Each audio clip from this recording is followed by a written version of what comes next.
નમસ્કાર, સમાચારો સાથે હું છું મનવી. વાત કરીશું મહત્વના સમાચાર વિશે. તો કેન્દ્રીય ગૃહમંત્રી અમિત શાહ ગાંધીનગર લોકસભા બેઠક પરથી ફરી ચૂંટણી લડી રહ્યા છે.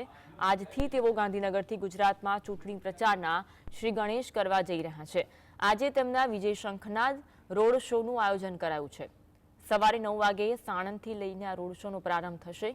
14 કિલોમીટર લાંબો રોડ શો ગાંધીનગર લોકસભા બેઠક પર 6 વિધાનસભા વિસ્તારમાં યોજાશે.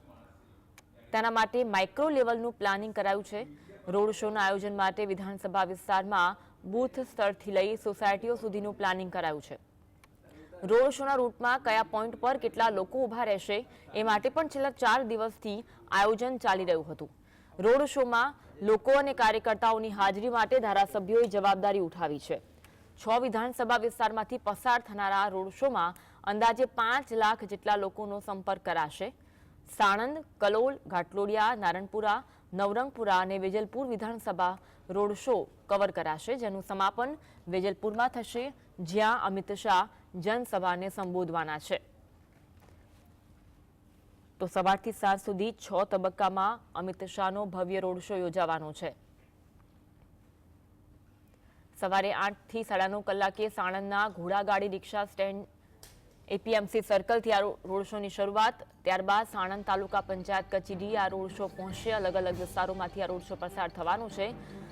8 થી 9:30 દરમિયાન doctor Baba Saheb Ambedkar road Sanand bus stand વિસ્તારમાં પણ રોડ શો થકી અમિત શાહ પહોંચવાના છે. ત્યારબાદ સાણંદ નળ સરોવર ચોકડી 6 તબક્કામાં ભવ્ય રોડ શોનું આયોજન કરવામાં આવ્યું છે. તો સવારે 9:30 થી બપોરે 1 કલાક સુધી JP gate, Kalol, doctor Baba Saheb Ambedkar પ્રતિમા વિસ્તારમાં પણ આ રોડ શો પહોંચવાનો છે. ત્યારબાદ ભવાનીનગર ચાલી એટલે કે તમામ નાના મોટા રસ્તાઓને આ રોડ શો કવર કરતો આગળ જશે. ખૂની બંગલા તળાવ રોડ ખાતે આ રોડ શો પહોંચવાનો છે. 9:30 થી 1 કલાક સુધીના સમયમાં ટાવર ચોક વિસ્તારને પણ આ રોડ શો કવર કરશે. આ ભવ્ય રોડ શો યોજાવાનું છે. હવે 3 કલાકથી 4 કલાક સુધીમાં સરદાર પટેલ ચોક, જે સાબરમતી વિસ્તારમાં રોડ શો પહોંચશે, જ્યાં વિજયરામી સલકર ના વિસ્તારને કવર કરશે. શ્રી વિનુ માંકડ મ્યુનિસિપલ સ્વિમિંગ, તો શ્રી રામેશ્વર મહાદેવ મંદિર થઈને આ રોડ શો આગળ વધશે. સાબરમતી વિસ્તારમાંથી શાંતારામ કોમ્યુનિટી હોલ ખાતે આ રોડ શો પહોંચવાનો છે. અલગ અલગ વિસ્તારોમાં થઈને આ રોડ શો આગળ વધશે. 3 થી 4 કલાક વચ્ચે ચાંદલોડિયા રોડ પર, ત્યારબાદ સરદાર પટેલ ચોક.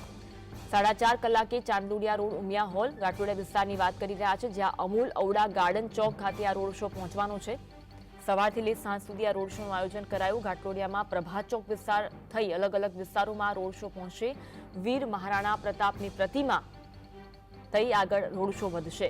તો ઘાટલોડિયા વિસ્તારમાં ગૌરવ પથ ખાતે આ રોડ શો થકી અમિત શાહ પહોંચવાના છે. રન્ના પાર્ક વિસ્તાર થઈ આ રોડ શો આગળ વધશે. તો ત્યારબાદ નિર્ણયનગર, જે વિસ્તારોમાંથી આ રોડ શો પસાર થવાનો છે તે વિસ્તારની વાત કરી રહ્યા છે. 5:30 થી 6 કલાકની વચ્ચે રન્ના પાર્ક, નારણપુરા વિસ્તારમાં ચાયવાલે, અલગ અલગ વિસ્તારોમાંથી આ રોડ શો પસાર થશે. નારણપુરા વિસ્તારમાં પટેલ ડેરી થઈ આ રોડ શો આગળ વધશે. ત્યારબાદ એસી બ્રિજમાં પણ આ રોડ શો પહોંચવાનો છે. ત્યાં સજાનંદ એવન્યુ થઈ નારણપુરા વિસ્તારને પણ આ રોડ શો કવર કરવાનું છે. તો સોલાર ફ્લેટ, નારણપુરા વિસ્તારમાં કઈ કઈ જગ્યાએ આ રોડ શો થકી અમિત શાહ પહોંચવાના છે તેની વાત કરી રહ્યા છે. નારણપુરા વિસ્તારમાં જયદીપ હોસ્પિટલ થઈ લોયલા સ્કૂલના અંદરના રસ્તેથી આ રોડ શો આગળ વધશે.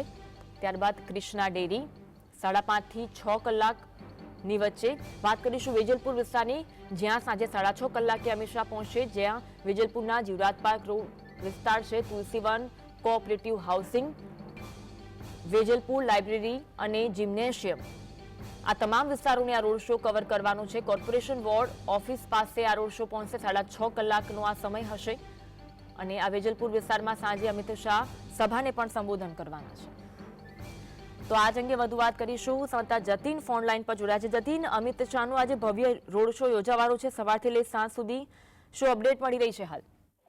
બિલકુલ, કેન્દ્રીય ગૃહમંત્રી અમિત શાહ ગુજરાત પ્રવાસે છે, ત્યારે તેઓ લોકસભા ચૂંટણીનો શ્રી ગણેશ જે છે તેઓ આજથી કરવાના છે. આજે અમદાવાદ તેમજ ગાંધીનગર લોકસભાની અંદર અંદાજે 14 થી 16 કિલોમીટર જેટલો લાંબો રોડ શો જે છે તેનું આયોજન કરવામાં આવ્યું છે. મહત્વની વાત છે કે સાણંદથી ભવ્ય રોડ શોની શરૂઆત કરવામાં આવશે અને અમદાવાદ વેજલપુર ખાતે તેનો એન્ડ જે છે તે કરવામાં આવશે. ત્યારબાદ તેઓ વિધિવત રીતે મોટી જનસંપર્ક જે છે તેને પણ સંબોધવાના છે. આવતીકાલે તેઓ ગાંધીનગર કલેક્ટર કચેરી ખાતે જઈ તેઓ પોતાના ગાંધીનગર લોકસભાના ઉમેદવાર તરીકે નામાંકન પત્ર જે છે એ ભરવાના છે. આજે રેલીનું આયોજન કરવામાં આવ્યું, જેમાં અંદાજિત 5 લાખથી વધુ જનમેદની ભેગી થાય તે પ્રકારનું કાર્યક્રમનું આયોજન કરવામાં આવ્યું છે. ધારાસભ્યોથી લઈ બુસ્ટરથી લઈ તમામ લોકોને 4 દિવસ જેટલી આયોજન કરવા માટે બેઠક કરવામાં આવી છે અને બેઠક બાદ યોગ્ય નિરાકરણ આવી ચૂક્યું છે. તમામ લોકો જે છે તે કહી શકાય કે જે પ્રમાણે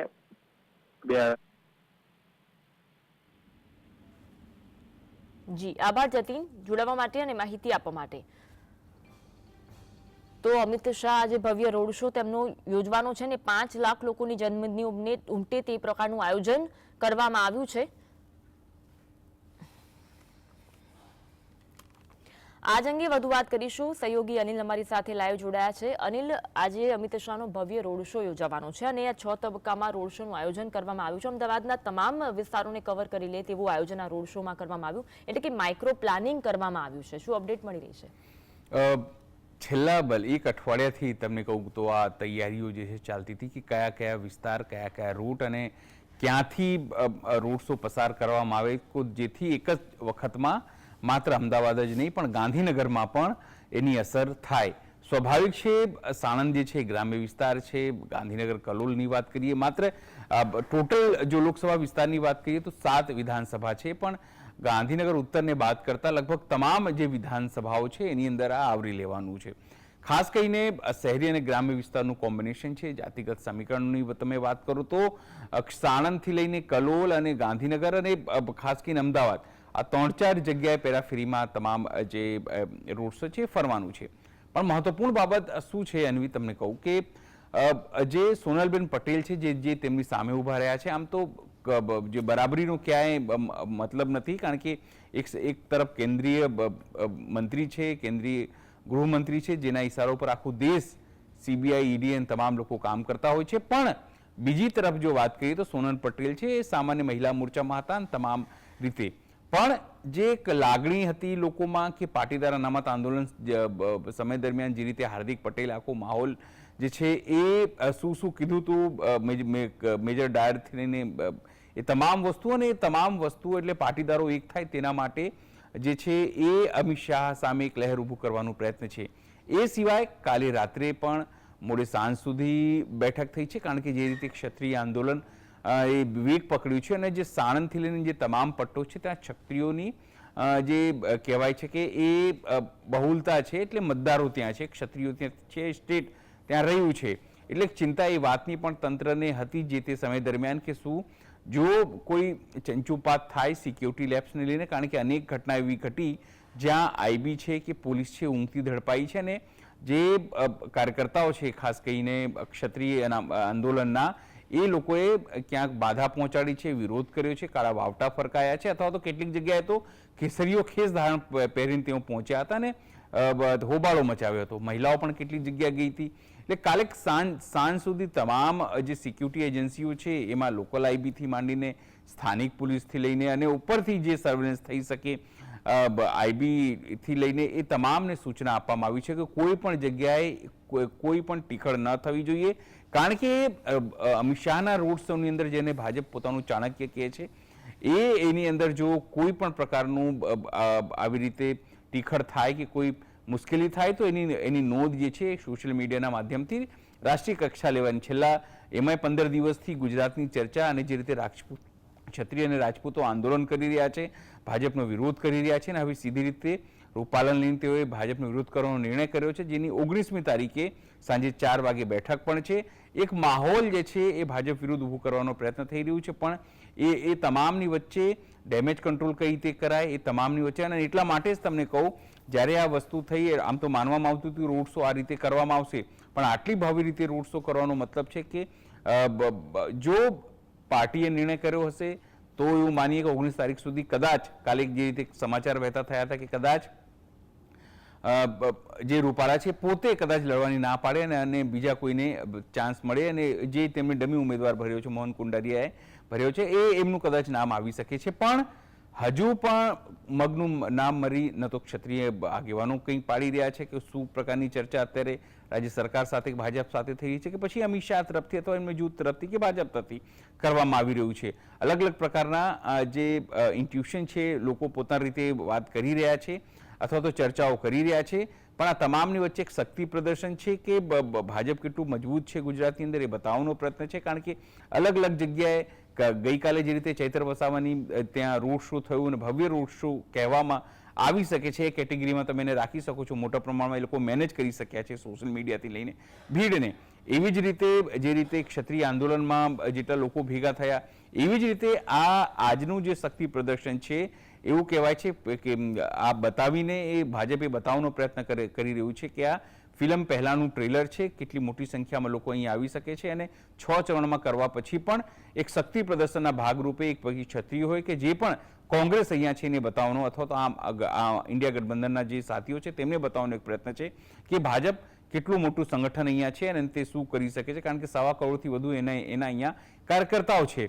પણ અલગ અલગ જગ્યાએ જે રીતે ડખાઉ થયા એ પછી રાજકોટની વાત કરીએ, એ પછી સાબરકાંઠાની વાત કરીએ, પોરબંદરની તમે વાત કરો, વડોદરાની તમે વાત કરો, આણંદમાં પણ જે રીતે કથિત સીડીઓ આવી એની વાત છે, ધવલ પટેલ વિરુદ્ધમાં જે વલસાડ છે ત્યાં વસ્તુ હોય છે. 6 થી 8 સીટો ઉપર ભાજપ જે છે એ ચિંતામાં શરૂઆતમાં મુકાયો હતો પણ હવે તમામ વસ્તુ એના અનુકૂળ પરિસ્થિતિ થઈ રહી છે એ બતાવવાનો પ્રયત્ન જે છે એ આ જે રોડ શો છે એના માધ્યમથી કરવામાં આવશે. કારણ કે જે રીતે ભાજપની અંદર નવા લોકો લેવામાં આવ્યા, ખાસ કરીને કોંગ્રેસના, કારણ કે તમે જુઓ જે પેટા ચૂંટણી છે માત્ર એકની વાત કરો તો 4 એવા લોકો છે જે કોંગ્રેસમાંથી અહીંયા આવ્યા છે. એટલે એક નારાજગી જે છે એ ભાજપના લોકોમાં પણ છે.